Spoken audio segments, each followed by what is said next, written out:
Discuss liver function test. So what is liver function test? तो अपने liver की problem को एसेस करने के लिए हम ये टेस्ट करते हैं। ठीक है, तो लीवर के काफ़ी सारे फंक्शन होते हैं, जैसे कि metabolic function, synthesis function, storage function, detoxification function, excretion function. तो इन सभी को करने में लीवर का रोल होता है। ठीक है, तो इसको एसेस करने के लिए हमारे पास कुछ ग्रुप ऑफ टेस्ट होते हैं जिनको हम लीवर फंक्शन टेस्ट बोलते हैं। तो सबसे पहले जब भी हम इसको अप्रोच करेंगे क्वेश्चन को, तो हम उसकी डेफिनेशन के बारे में लिखेंगे, then we will write its function and then उसके टेस्ट। ठीक है, और उसका सिग्निफिकेंस देखेंगे एक बार। ठीक है, तो सबसे पहले शुरू करते हैं विद डेफिनेशन। तो लीवर क्या है? लीवर की डेफिनेशन, ये एक लार्जेस्ट सॉलिड इंटरनल ऑर्गन है। ठीक है, जिसका वेट होता है 1.2 टू 1.5 kg का। ठीक है, और काफ़ी सारे फंक्शन परफॉर्म करता है हमारी बॉडी में, जैसे मैंने बात करी, मेटाबॉलिक फंक्शन है, सिंथेसिस फंक्शन है। ठीक है, स्टोरेज का फंक्शन हम एक बार सबको डिटेल में देखेंगे, metabolic, synthesis, storage. Detoxification function है, और इसके साथ एक्सक्रीटरी फंक्शन भी है। बाइल से सॉल्ट को, बाइल को बनाता है ना, एक्सक्रीट करता है बिलीरुबिन को। ठीक है, तो ये इसके फंक्शन है। अब ये हमारे इसकी बात हो गई, अब फंक्शन की बात करेंगे। तो सबसे पहला है सिंथेसिस। तो सिंथेसिस किसके करता है? मेनली हमारे जो प्लाज्मा प्रोटीन है उसको, और क्लोटिंग फैक्टर्स को। ठीक है, इसके साथ साथ लिपिड भी बनाता है। तो इसको हम एक बार देख लेते हैं। तो जो हमारा लीवर है उसका सिंथेटिक फंक्शन क्या है कि वो प्लाज्मा प्रोटीन बनाता है, जैसे कि एल्बुमिन और काफ़ी सारे ग्लोबुलिन, क्योंकि ये भी अलग टाइप के होते हैं, काफ़ी सारे टाइप के होते हैं उसको। तो एल्बुमिन का फंक्शन क्या होता है, आप मुझे कमेंट बॉक्स में बताइए। इसके बाद नेक्स्ट है क्लोटिंग फैक्टर। तो क्लोटिंग फैक्टर हमारे काफ़ी सारे सिक्रीट करता है by the liver, like 1, 2, 5th, 7th, 9th and 10th। Okay, और 11th भी है। ठीक है, तो ये सारे क्लोटिंग फैक्टर ये सिक्रेट करता है। इसके अलावा मैंने बताया कोलेस्ट्रॉल बनाता है, तो कोलेस्ट्रॉल को सिंथेसाइज करता है, उसके बाद इसको बाइल एसिड में कन्वर्ट भी करता है। इसके बाद इसका मेटाबॉलिक फंक्शन। तो अभी तक हमने देखा इसका सिंथेटिक फंक्शन, यानी क्या क्या ये बना रहा है। तो ये बनाता है प्लाज्मा प्रोटीन, साथ में क्लोटिंग फैक्टर। ठीक है, प्लाज्मा प्रोटीन बनाया है, कौन कौन से, एल्बुमिन और काफ़ी सारे ग्लोबुलिन्स भी बनाता है। और क्लोटिंग फैक्टर्स बनाता है 1st, 2nd, 5th, 7th, 9th, 10th and 11th। इसके साथ साथ कोलेस्ट्रॉल भी बनाता है, जिसको बाइल एसिड में कन्वर्ट करेगा। तो ये इसका सिंथेटिक फंक्शन है। इसके बाद आता है हमारा इसका मेटाबॉलिक फंक्शन। तो काफ़ी सारे, जैसे कि कार्बोहाइड्रेट का मेटाबॉलिज्म भी ये कराता है। ठीक है, साथ में यानी कि जो कार्बोहाइड्रेट होता है उससे ग्लूकोज बनेगी, तो ग्लूकोज की कंसंट्रेशन को मेंटेन करने का काम करता है। इसके अलावा इसका फंक्शन होता है in the formation of non carbohydrate substances like lactate, glycerol, amino acid, इन सभी को ग्लूकोज में कन्वर्ट करना। ठीक है, तो यानी कि एक तरीके से ग्लूकोज का जो बैलेंस है उसको बनाने का काम करता है इस तरीके से। इसके बाद है लिपिड मेटाबॉलिज्म। तो लिपिड का भी मेटाबॉलिज्म करता है। तो अभी अभी मोटा मोटा याद रखो कि हमने पढ़ा है मेटाबॉलिज्म कर रहा है, जिसमें हमने पहला देखा है मेटाबॉलिज्म ऑफ कार्बोहाइड्रेट। इसके बाद हम देख रहे हैं लिपिड का भी मेटाबॉलिज्म करता है। ठीक है, यानी ट्राइग्लिसराइड, ये इसके फॉर्म्स होते हैं, फैटी एसिड एंड ट्राइग्लिसराइड। तो इसके इस फॉर्म में इसको ट्रांसफॉर्म करता है। इसके बाद आता है हमारा प्रोटीन मेटाबॉलिज्म भी करता है, यानी अमीनो एसिड बनाने का काम करेगा। ठीक है, एंड यूरिया का फॉर्मेशन भी करता है। हमारी बॉडी के अंदर जब प्रोटीन का मेटाबॉलिज्म हो रहा होता है, प्रोटीन का मेटाबॉलिज्म होता है, तो it is converted into NH3, which is toxic for our body. So it is highly needed that it should be excreted out from the body in the form of urea. तो urea बनाने का काम करता है ये। ठीक है, इसके बाद आता है स्टोरेज फंक्शन। तो काफ़ी सारी चीज़ें स्टोर करता है, जैसे कि विटामिन A, D, K, साथ में B12, आयरन एंड ग्लाइकोजन, ठीक है। तो ये सारी चीज़ें ये स्टोर करके रखता है, जस्ट रिमेंबर दिस। तो एक बार हम कवर कर लेते हैं। हमने देखा इसका सिंथेटिक फंक्शन है, ठीक है। सिंथेसिस क्या क्या करता है ये अभी हमने देखा। एल्ब्यूमिन, ग्लोब्यूलिन, क्लोटिंग फैक्टर्स, ठीक है, क्लोटिंग फैक्टर्स। इसके बाद हमने देखा था दी मेटाबॉलिज्म। मेटाबॉलिज्म कार्बोहाइड्रेट का मेटाबॉलिज्म करता है, लिपिड का मेटाबॉलिज्म करता है, प्रोटीन का मेटाबॉलिज्म करता है। और क्या देखा था हमने अभी, let me check. Yes, lipid हो गया है, carbohydrate is covered, okay. Metabolism, synthesis, ये सिंथेटिक फंक्शन है एक, मेटाबॉलिक फंक्शन है, and we have storage function as well. Yes, तो स्टोरेज में हमने देखा ADK, B12 ये सभी स्टोर करता है, साथ में आयरन एंड ग्लाइकोजन भी करता है, ठीक है। इन सभी को स्टोर करता है।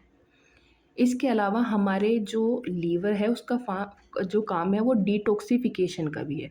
मतलब कि जो भी हम ड्रग, अल्कोहल या फिर कोई भी एनवायरमेंटल या फिर हैवी मेटल्स जो होते हैं या हार्मोन्स है, सभी के सभी लीवर के अंदर ही डिटॉक्सिफाई होते हैं, ठीक है। अब यहाँ एक इम्पोर्टेंट चीज़ आती है कि स्प्लीन के अंदर जब हमारी RBCs का ब्रेकडाउन होता है तो इट रिलीजेस हीम। तो अब वो क्या करता है, टू द लीवर के पास आएगा। अभी ये ना जब ये रिलीज़ होता है इन द अनकॉन्ज्यूकेटेड फॉर्म, जो कि वाटर में सोल्यूबल नहीं होता। तो ये अभी अनकॉन्जुकेटेड फॉर्म में है। जब ये लीवर के अंदर ट्रांसफॉर्म होगा, इस पर फंक्शन होगा, इसके बाद ये कन्वर्ट हो जाएगा कॉन्ज्यूकेटेड में, ठीक है, कॉन्ज्यूकेटेड, ओके। तो ये कॉन्जुकेटेड में कन्वर्ट हो जाएगा, which can be excreted through bile, okay. तो अब ये इंटेस्टाइन के थ्रू हमारा क्या हो जाएगा, बाहर चला जाएगा। तो RBCs के डिस्ट्रक्शन से बनता है कॉन्जुकेटेड बिलीरुबिन, जो कि लीवर के बाद प्रोसेस होने के बाद ये अनकॉन्जुकेटेड है, जो कि चेंज होने के बाद बन जाएगा कॉन्जुकेटेड बिलीरुबिन में। तो ये इसका फंक्शन है। इसके साथ ही इसका एक इम्पॉर्टेंट फंक्शन है कि ये बाइल का प्रोडक्शन करता है, ठीक है। बाइल के अंदर काफ़ी सारी चीज़ें होते हैं, like salt, pigment, cholesterol, phospholipid and water, electrolytes. तो इन सभी को बनाने का काम करेगा लीवर। क्या करेगा, बाइल को प्रोड्यूस करेगा। अब ये जो सोल्ट्स होते हैं ये हमारे फैट को इमल्सिफाई यानी कि बड़े मॉलिक्यूल को एक छोटे मॉलिक्यूल में बांटने का काम करेगा, ठीक है। तो ये इसका काम है। अब बात करेंगे इसकी मेजर कैटेगरी की, जो कि इम्पोर्टेंट है। तो सबसे पहले एक बार फंक्शन को रिवाइज करते हैं। हमने देखा कि इसका सिंथेटिक फंक्शन है, इसका मेटाबॉलिक फंक्शन है, इसका बाइल प्रोडक्शन वाला फंक्शन था, साथ में डिटॉक्सिफिकेशन एंड स्टोरेज। तो ये सारे हमने फंक्शन देखे इसके, ठीक है। अब नेक्स्ट बात करते हैं किसकी, इनके टेस्ट जो हमें मेजरली बात करनी है। तो हम इसको भी 4 कैटेगरीज में डिवाइड करेंगे। सबसे पहले लीवर के जो एंजाइम्स हैं, कुछ एंजाइम्स होंगे जो कि एक्सक्रीट हो रहे हैं ना, उसको मेजर करने का काम करेगा, ठीक है। तो एक्सक्रीटरी टेस्ट होंगे कुछ, ठीक है, एक्सक्रीशन फंक्शन को टेस्ट करने के लिए। साथ में अब इसके अंदर कुछ एंजाइम्स प्रेजेंट है, ठीक है, तो उनके लिए एंजाइम के लिए टेस्ट होंगे, ठीक है। साथ में कुछ अलग स्पेशल टेस्ट भी होंगे। और साथ में लेट मी राइट अगेन, तो हमने देखा इसके 4 फंक्शन हैं, ठीक है। एक तो ये जो एक्सक्रीशन का काम करता है, तो एक्सक्रीटरी फंक्शन के लिए टेस्ट है। दूसरा लीवर के जो एंजाइम्स हैं उनके लिए टेस्ट है। तीसरा जो मैंने बताया कि स्पेशल टेस्ट हैं कुछ, उन वे अलग हैं। साथ में जो ये सिंथेसिस का फंक्शन है इसके लिए भी टेस्ट है। तो इन सभी को हम टेस्ट करते हैं। तो एक बार मैं लिखती हूँ, उसके बाद ट्राई करेंगे। देखिए, पहला एक्सक्रीटरी फंक्शन के लिए होता है सीरम बिलीरुबिन, यानी कि बिलीरुबिन एक एक्सक्रीटरी कंपोनेंट है, तो उसको टेस्ट करेंगे। दूसरा यूरिन, यानी यूरिन में भी एक्सक्रीशन होता है, तो यूरिन एग्जामिनेशन भी करेंगे। साथ में बीएसपी, तो हम देखेंगे वो क्या है। इसको ब्रोमोसल्फाथाइलिन बोलते हैं और एक डाई होती है, इसको इंसर्ट करते हैं इन द बॉडी और कुछ विदिन कुछ पीरियड होता है जिसके बाद वो डाई लीवर के थ्रू वो सब डिटॉक्सिफाई हो जाती है, लेकिन ब्लड में उसका कुछ 5% बचता है। तो उसी अमाउंट को हम मेजर करते हैं, अगर वो अमाउंट 20% है या उससे ज़्यादा है तो यानी कि लीवर में प्रॉब्लम है। तो ये होता है BSP ब्रोमी सल्फाथाइलिन। इसको अभी हम डिटेल में देखेंगे। इसके अलावा हमारे पास होते हैं कुछ एंजाइमेटिक टेस्ट जैसे कि ALT एलालीन अमीनो ट्रांसफरेज, इसके बाद AST एस्पार्टेट अमीनो ट्रांसफरेज, साथ में एल्कलीन फोस्फेटेस एंड G यानी गामा GGT, साथ में yes these are liver enzyme test. अब हमारे पास कुछ मतलब सिंथेसिस के लिए टेस्ट होते हैं जैसे कि एल्ब्यूमिन, ठीक है, इसमें हम एल्ब्यूमिन ग्लोबुलिन रेशियो भी चेक करते हैं, साथ में प्रोथ्रोम्बिन यानी कि ये क्या करेगा, टाइम मेजर करने के लिए, जो कि क्लोटिंग फैक्टर अगर कम होंगे तो हमारा जो क्लोटिंग फॉर्मेशन का टाइम है वो चेंज हो जाएगा, तो उसके थ्रू हम इसको मेजर करेंगे। साथ में कुछ स्पेशल जो मैंने बताया टेस्ट है लीवर टेस्ट जैसे कि सेलुलोप्लाज्मिन, ठीक है, सेलुलोप्लाज्मिन इन द शॉर्ट सेलुलोप्लाज्मिन है, साथ में फेरेटिन है, अगला है alpha antitrypsin and alpha fetoprotein, ठीक है। तो ये कुछ टेस्ट होते हैं। तो सबसे पहले बात करेंगे हम एक्सक्रीटरी फंक्शन के लिए जो टेस्ट है। तो इसमें सबसे पहला है सीरम बिलीरुबिन को चेक करना। तो सीरम बिलीरुबिन क्या होता है, हमारी जो ब्लड है, अभी मैंने बताया कि जो अनकॉन्जुगेटेड है, अनकॉन्जुगेटेड बिलीरुबिन जो है वो लीवर में जाने के बाद कॉन्जुगेटेड में चेंज हो जाता है, ठीक है।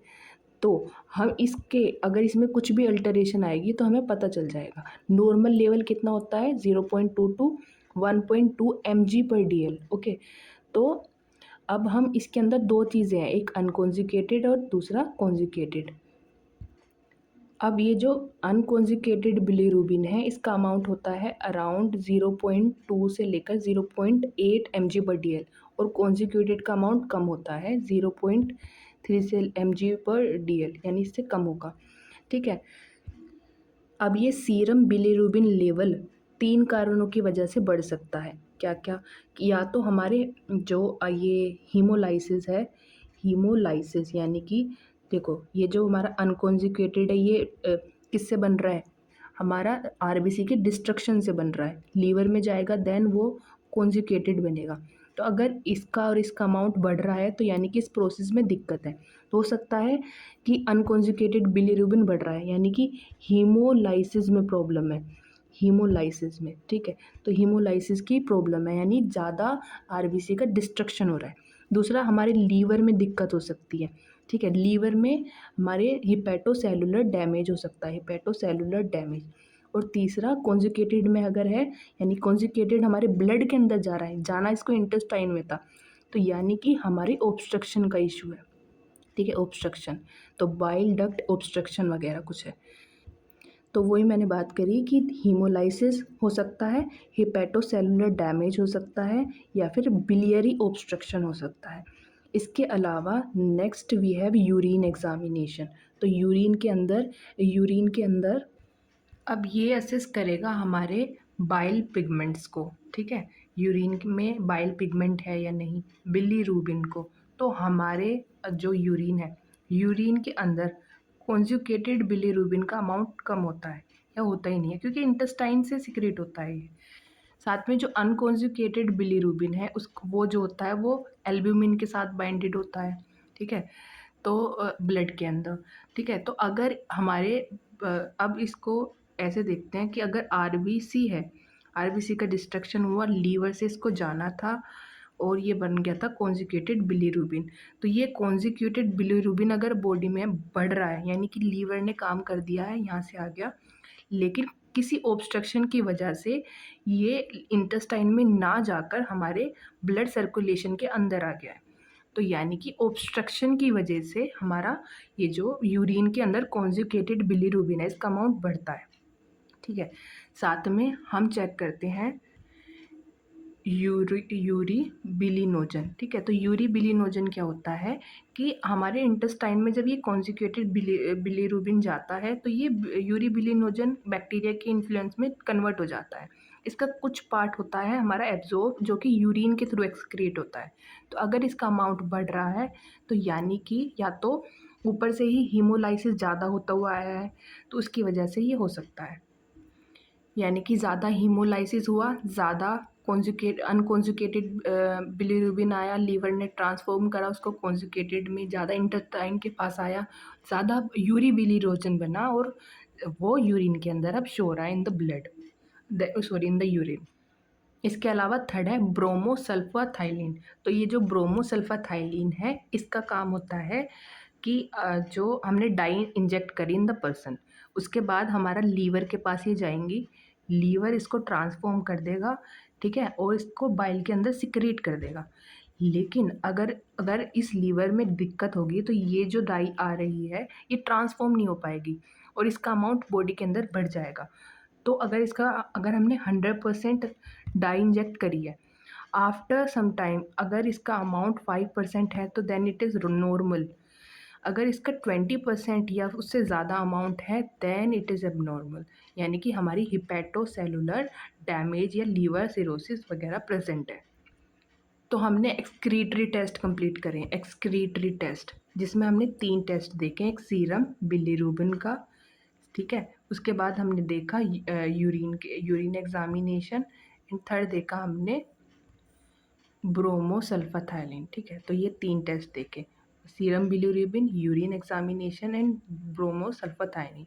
तो ये जो है ये हिपैटोसेलुलर डैमेज के अंदर मिलेगा, यूरिन वाला इन ऑब्स्ट्रक्शन के अंदर मिलेगा या लीवर डैमेज हो, और जो हमारा सीरम बिलीरुबिन है ये हमारा इन केस ऑफ ऑब्स्ट्रक्शन, अगर ऑब्स्ट्रक्शन है तब भी मिलेगा, लीवर डैमेज है तब भी मिलेगा, और हीमोलाइसिस अगर ज़्यादा हो रहा है तब भी मिलेगा। ठीक है, तो ये हुआ हमारा एक्सक्रीटरी फंक्शन। इसके बाद है हमारे लीवर एंजाइम। तो इसके लिए 4 एंजाइम है। सबसे पहले ALT, जिसको हम एलेलीन अमीनो ट्रांसफरेज भी बोलते हैं, देन AST जिसको हम एस्पार्टेट अमीनो ट्रांसफरेज बोलते हैं, and ALP alkaline फोस्फेटेज, and GGT gamma glutamyl transferase. अब ये alanine and aspartate amino transfer ALT and AST ये दोनों हमारे प्रेजेंट होते हैं इन हिपैटोसेलुलर एंजाइम्स होते हैं ये दोनों। ठीक है, तो अगर हमारे लीवर के अंदर कोई प्रॉब्लम होती है तो ALT का अमाउंट बढ़ जाता है इन द ब्लड। ठीक है, तो अगर हमारे लीवर के अंदर इन हिपैटोसाइट का कोई डैमेज होगा तो ये इंजरी को डिनोट करते हैं ALT। स्पेसिफिकली ALT जो होता है वो लीवर के अंदर ही प्रेजेंट होता है, लेकिन ये जो AST है it can be present in skeletal muscle, cardiac, liver and in the RBC और किसी भी अदर। तो ये वाला ALT ज़्यादा स्पेसिफिक होता है, ये थोड़ा कम स्पेसिफिक है। ठीक है, और ये अलग अलग केसेस में बढ़ सकता है। इसके अलावा हमारे पास ALP होता है, यानी ये दोनों हमारे हिपैटोसेलुलर इंजरी को डिनोट करते हैं, हिपैटोसेलुलर इंजरी। इसके अलावा ALP एल्कलीन फोस्फेटेज।